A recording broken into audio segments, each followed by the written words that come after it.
Hey everybody, I'm Chad Wesley Smith, here with Stan, Rhino Efferding, and I'm going to do a Stan Efferding leg workout, as much of one as I can do, being, you know, my body being like this. We're going to try some 20s today. We'll take Chad into some deep water. I like to do these for a number of reasons. I like, with my knees the way they are, sometimes I can't always go heavy, and so I use the 20 rep sets to still get lots of hypertrophy training, lots of blood flow.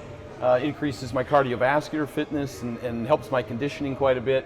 And you know, it really doesn't matter how many sets or reps. It's really a matter of creating some cumulative blood flow, lactic acid buildup, and the weight is just all relative. You know, if 20 reps at 135 makes you suffer, then that's great. That works. And if somebody like Chad who do 20 reps at 500 has to go there, then that's what he needs to do to get the best result from it. Usually though, I like to string multiple sets together with relatively shorter rest periods, so that you build up some cumulative fatigue. Each set becomes harder than the last. Your oxygen debt starts to increase, your lactic acid buildup starts to increase, and so you keep fighting against, you know, your own body's ability to recover from each set. So by the time we get to set 3, 4, and 5, you're getting a lot more benefit out of, you know, for your cardiovascular system and for your hypertrophy training. Well, I'm getting out of breath just thinking about it. I had steak, broccoli, and oatmeal for breakfast, in case you see any of that later. Yeah, let's get it started.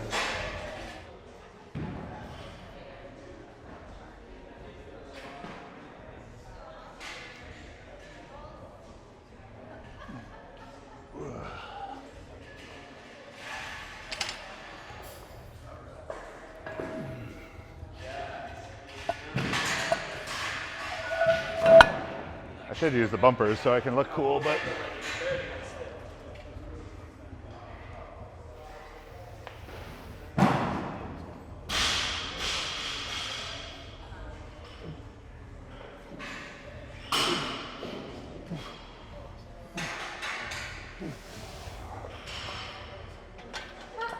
now 20 is really, it's an arbitrary number.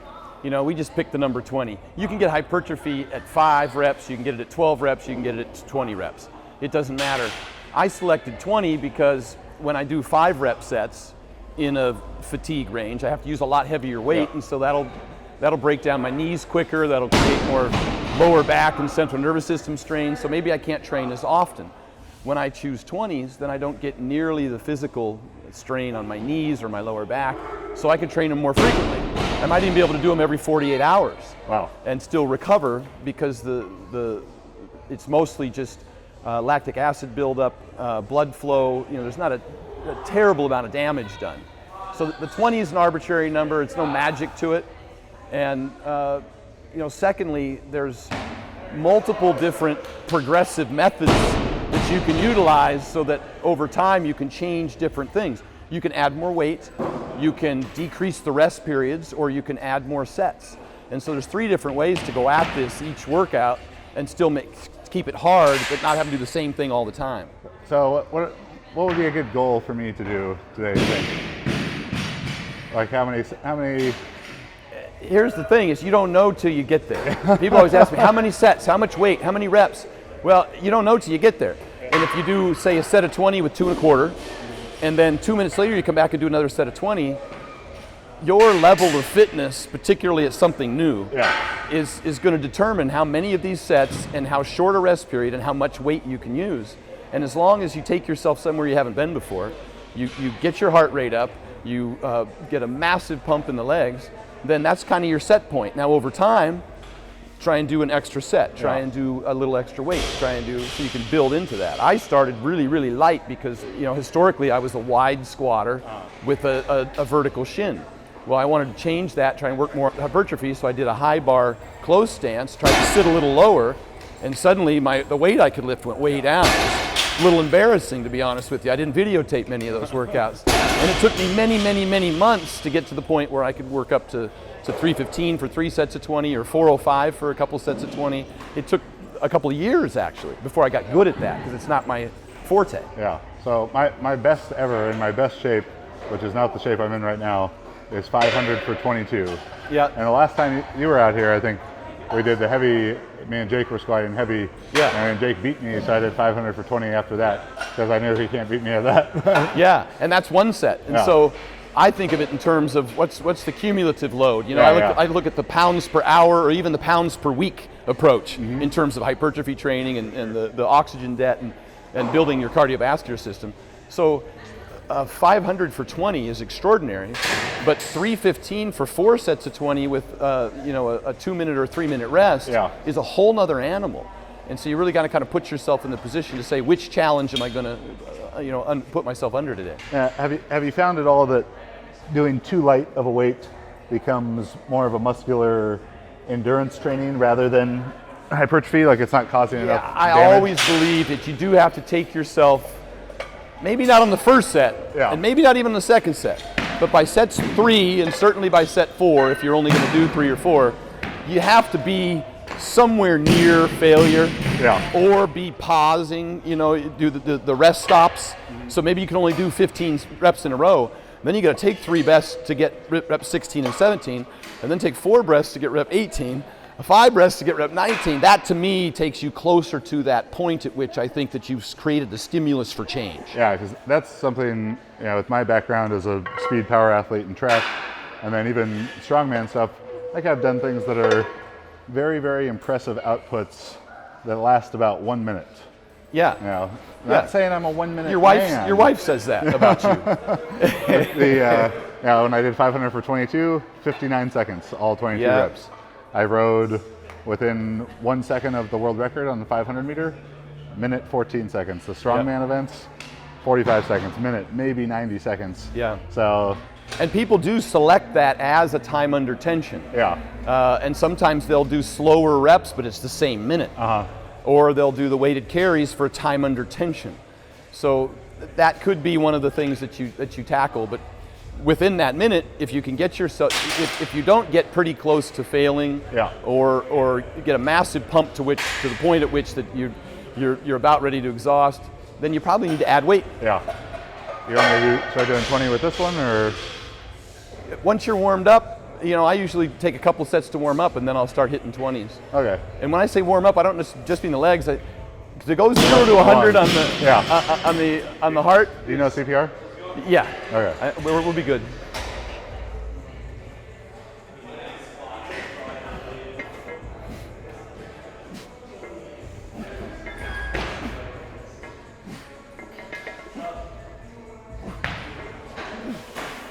It's never the first set that gets you.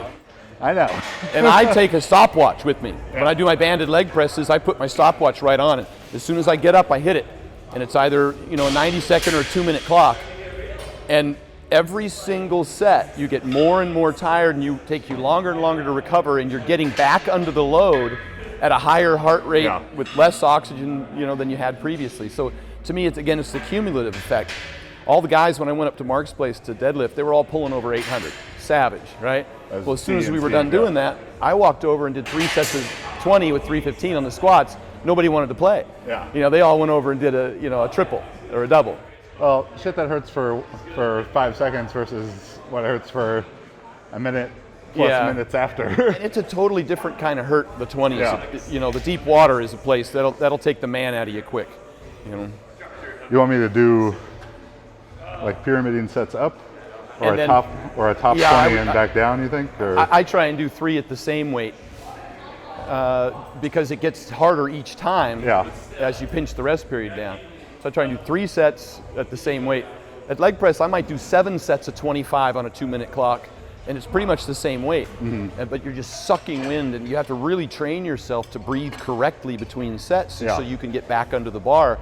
I don't like oxygen debt to be the limiting factor necessarily, because then it's a cardio deal as opposed to pump, focus on the muscle. But I like to get that incredible pump to where the lactic acid buildup so bad you can hardly feel your legs. They're great. So you're making it sound enticing. Yep. What about if I do maybe 350, 405, 375, or see if I can do 2 at 405? Yeah, that'd be a good spot. Okay. That'd be a great spot.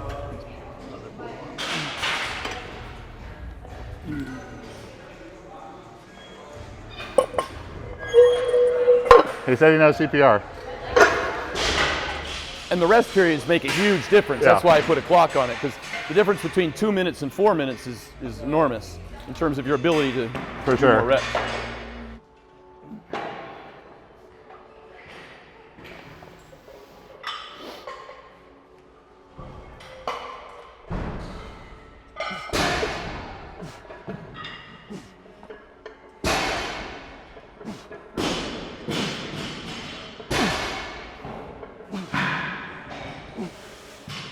You know, we talked yesterday a bit about breathing, and we were talking about stabilizing for big lifts. Well, breathing becomes just as important on these smaller lifts. Like, I can't talk between sets. It interrupts my breathing. Even if I try and drink water too quickly, it'll interrupt a breath. And while I'm doing the set, the oxygen's the fuel. And if you try and hold your breath for 2 reps, it's going to set you back. You have to get yourself in a rhythm, and you also have to utilize as much, you have to exhale as much as you can, and you have to inhale as much as you can, so you've got a full lung of fresh air. Just find that like rhythm to it. Like. Yep. And there's a place under the load at which you can expand and get a huge lung of air, and there's also a place under the load when you're kind of caved over where it's hard to get a full lung of air. And you'll find out real quickly where you can easily get a lot of air and where it's really hard to get air. I'm thinking like right here I want to be, and then take it back in on the way down maybe. There's a point at which you can get some expansion of the rib cage and you can do another rep. But I also found that sometimes if I breathe up here, by the time I get all the way down in the hole and back up, I may have extended too much oxygen. I need to replace it a little quicker. So it really, it's an individual thing. We noticed it on weighted carries. As you get further and further down, it gets harder and harder as your shoulders start to collapse. You can't get air, you start sucking in like through a straw. Same thing will happen here. Oxygen becomes so important as the fuel. You got to find a place in here, and you got to suck wind hard. Yeah. You know, when you're taking it, you go, you got to try and get in as much as you can so that you can keep going. Yeah. All right. So if we go yellow and the big collar, that'll be 407. Okay.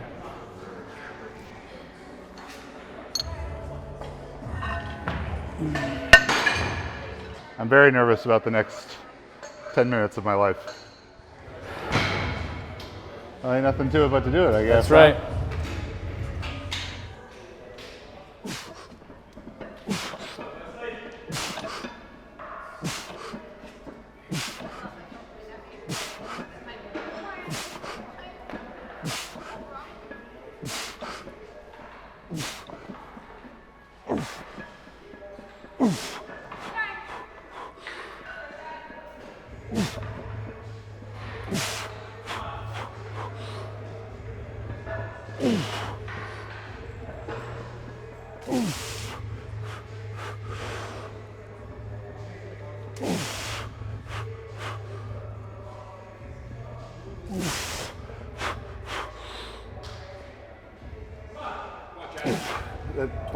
Yep, it's good.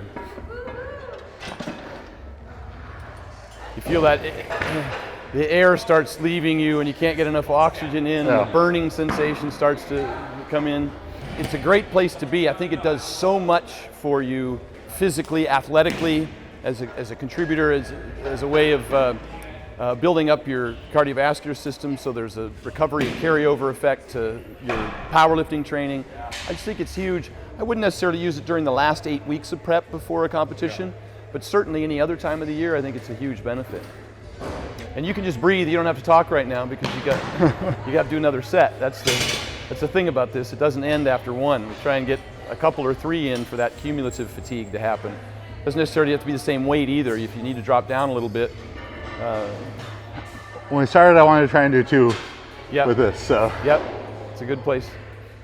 Another thing I like about it is, to me, it provides such an extraordinary conditioning effect. I can stay lean and still eat a lot of food, which I've always preached that once you start restricting calories, you're going to lose size and strength. If I can keep my calories up and get my workload, just increase my workload, then you become a whole other kind of machine, muscle building, strength building machine, because you need plenty of fuel to do that. And so I can use these to stay in really good condition. They provide that, obviously the calorie burning effect that you're getting now, but the epoch, the title they put on how long after the workout do you have this increased metabolism, and is your body benefiting from that training? And this is one of the, the 20s is one of the, I think the most challenging things, under load. I call it hit under load, which is what I prefer the way I prefer to do my hit training. Stimulates all the right hormones and challenges your body in a way that for hours after a workout, you're almost euphoric in terms of your. Well, euphoric is in the eye of the beholder, I guess. You don't see it now, but you'll feel it later.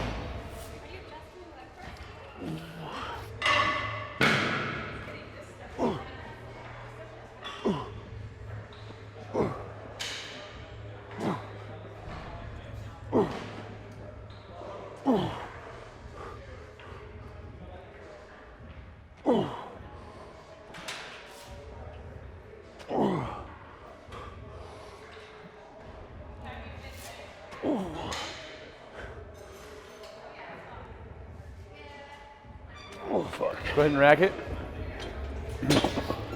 Now you owe me 20 reps. And so what I do is I'll drop a plate, jump back under before I totally recover. The set's 20 reps. And then get back in the hole and try and knock out as many as I can. So 10, right? Yeah, you owe me 10 now. All right. The set's 20, and if you can't get all 20, sometimes it's a 10 plus 10 or a 14 plus 6, whatever it is, it's still 20.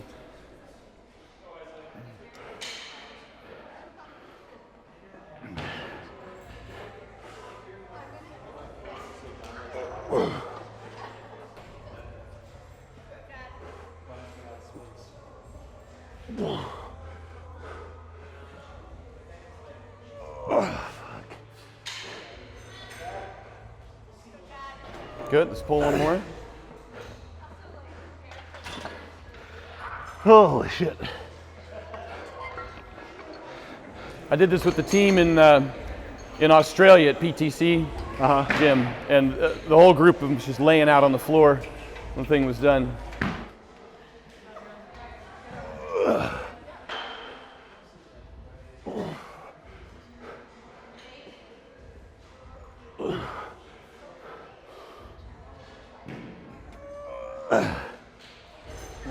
That was 4. I think you owe me one more rep.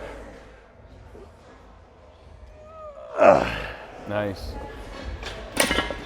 You think that you're losing air while you're doing the squats, and then you rack it, and you think you're good, and you start to walk away, and you realize that you're sucking wind for at least another 60, 90 seconds. Yeah. For me, it was 3 minutes or more, 4 minutes or more initially when I started doing this.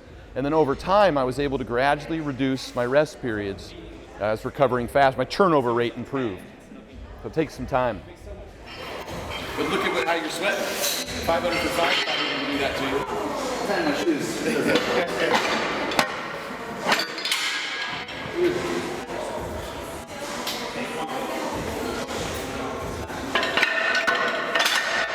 Now we're on to weighted carries. And weighted carries has got to be my all-time favorite. I love hit under load, and this is one of the greatest loading mechanisms that doesn't potentially cause injuries like might happen if overhead press or squat, etc. It's easy for anybody to do, whether you grab a pair of dumbbells and walk back and forth at the gym or work your way up to some sort of frame carry. What I love about it is, just like the squat, we can change multiple variables here. We can, to progress over time. We can add weight, we can increase time under tension or distance that you go, and we can also shorten rest periods and increase the number of repetitions that you do. So that you always have an opportunity to challenge yourself and set new PRs, if you will, just by changing the variables. Oh, shite.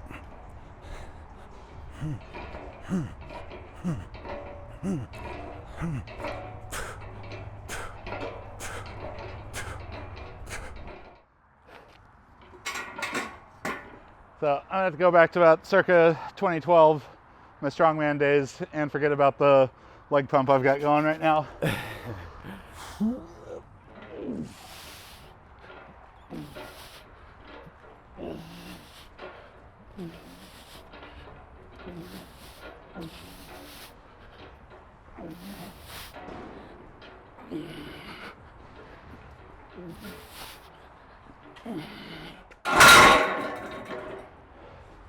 I'll put 25s on top of this. Yeah.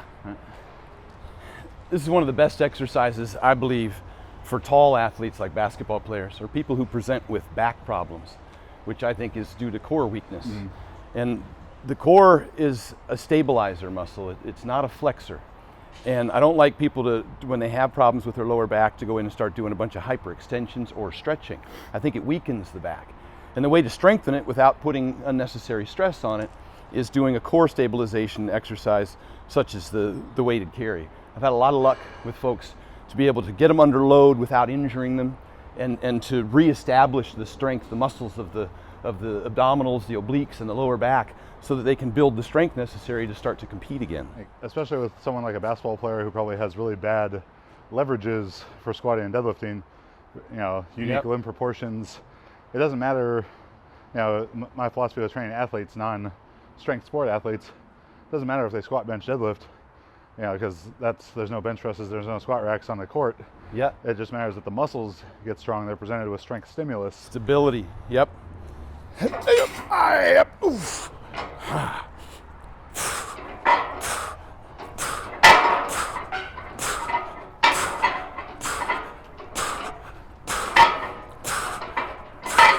Why don't my arms look the same way when I'm doing this? Bullshit.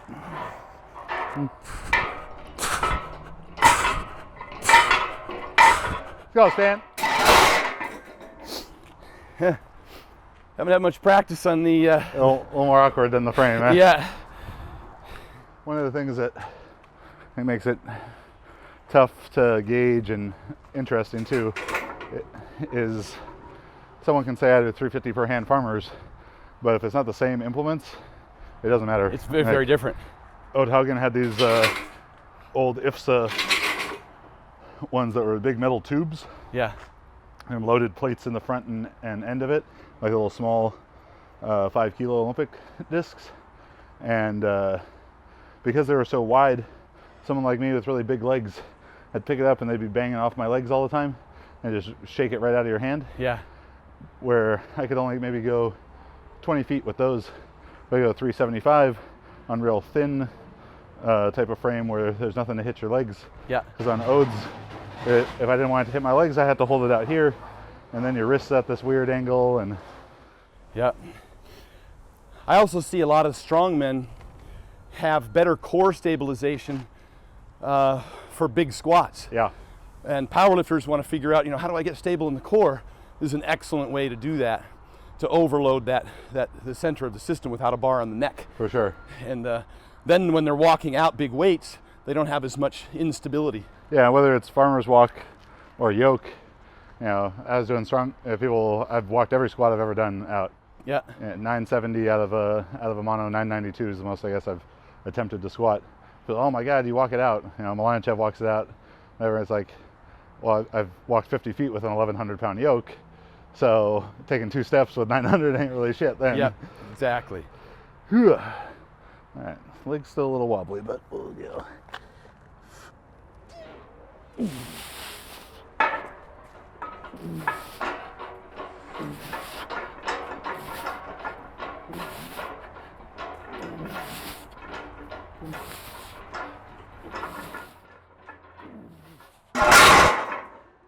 Whew.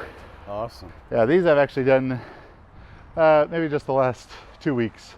Yeah. Started doing like 15-yard EMOMs of them, 6-minute EMOM, 8-minute EMOM. So like 15-second walk, 45-second rest. Yeah. Just trying to get back into some kind of shape. Yeah. I'm a little skinny kid. I need some. Let's go, Stan. Come on, buddy.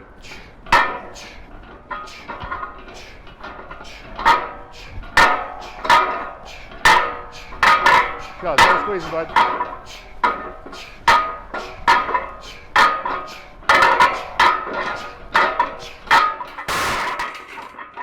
Chad's gonna go shirtless on this one. We're trying to get likes. I mean, there's a market for this. Yeah. Bears and one tiny Mexican woman.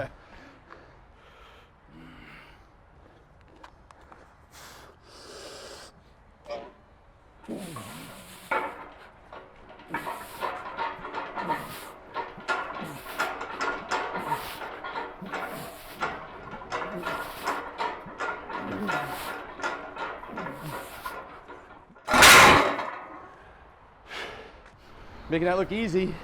So, for the short bursts. Yeah. How do you feel about these as like a back developer?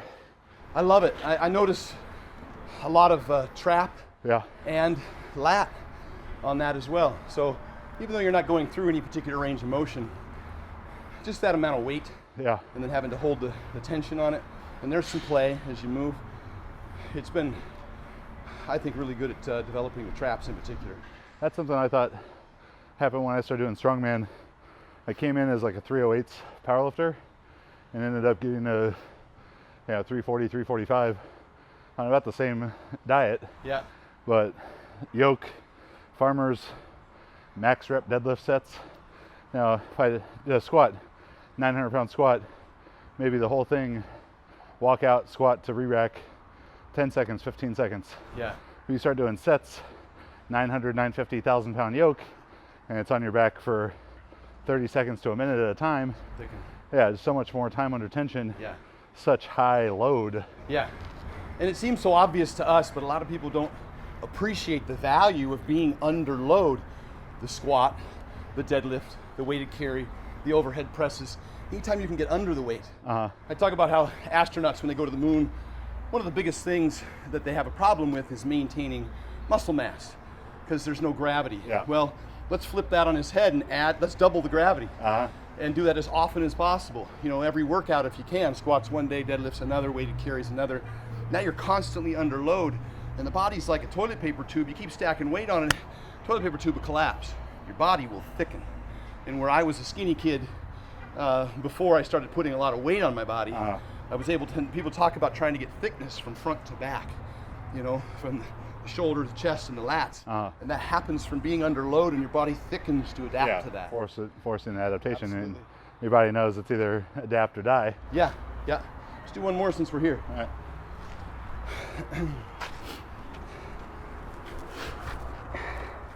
You want to go for distance on this one? Not against you. I already see it. Come on, buddy. There you go. Find that balance. Just smooth steps, smooth steps.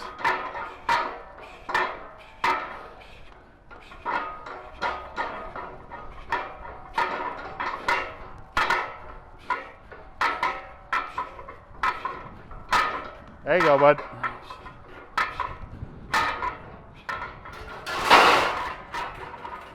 Just while you're walking, your back looks fucking ridiculous. A lot of deadlifting. I've always had deadlifts in my workout routine every week for nearly 30 years.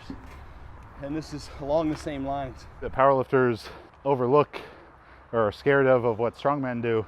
The best deadlifters in the world, strongmen. Yes, they are. Not powerlifters. Yeah. And yeah, they train the deadlift hard, but everything is deadlifting in strongman. You know, this is deadlift, different handles, just developing the muscles. Yeah. You have to put the specificity with it with the actual bar. And the yokes is another point. Yeah. Part of deadlifting is getting, why do we do partials? You know, to create the central nervous system adaptation. Put 1,000, 1,100 pound yoke on your back. Yeah. There's central nervous system adaptation. And the strongman will have to train deadlift for those really hard max rep sets. Yes. And they suck. I mean, fuck, they suck. They're very painful to do. The best. Water. But when, granted, it was training with straps, but my deadlift went from 785 to 835 in the year. It was basically maybe 13 months that I did strongman, and doing max rep sets with 550, 600, 650 had to be a big part of that. Because, I mean, how much more muscle are you going to build in those pulling muscles? Well, yeah, and you talked about straps. If the hand's the limiting factor, strap up because you haven't taxed the traps and back yet. And so work raw as long as you can. And then when you get to the point where the little things start failing, still overload the big stuff with a strap. Yeah, I think for powerlifting, and even myself knowing this, saying it now, that strongman training and those high rep sets helped build my deadlift, you know, wearing straps while I did it, they suck to do. Like Yeah. I don't want to do them. And I know I should do them. I don't want to do them. Agreed. That was my best deadlifting feat ever. The show before I turned pro, we had a axle for max reps, but they let us wear straps on it. It was supposed to be axle from tires, Yeah. but the axles were painted, so everyone's like, no, we don't want to do it. It's going to tear our bicep. So they let us wear straps and pull from regular plates. Yeah. It's 600 for 21 in 1 minute. Like I said, Can't beat that. 1 minute man. All right, last one.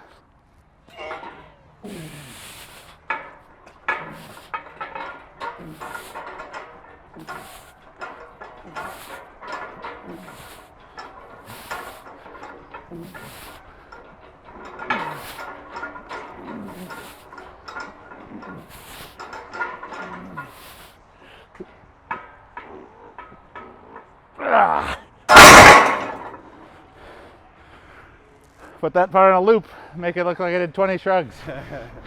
Well, that's a little bit of a taste. Appetizer, stand Efferding style training, as much as I can handle today at least. So buddy, thanks a lot for coming out. Yeah, thanks, that was awesome. Thanks for kicking my ass. And it's just throwing that in there consistently, it doesn't have to be all the time, but once a week, get under one of these loads, add some extra repetitions, shorten some rest periods, get yourself, breathing in such a way that you kind of improve your cardiovascular fitness, which has a huge carryover effect to recovery and strength and everything else. Yeah, I mean, recovery between sessions, be able to do more quality work. This is stuff for far away from a meet. Sets of 20, far away if you're a competitive powerlifter, but if you get good at that, 12, 16, 20 weeks out, when you get to be 8, 6, 4 weeks out, you're gonna be able to do so much more high quality work. It's only gonna benefit you in the long run. That's gonna suck in the short term that I can attest to right now. Absolutely. Thanks again. All right, thanks, man.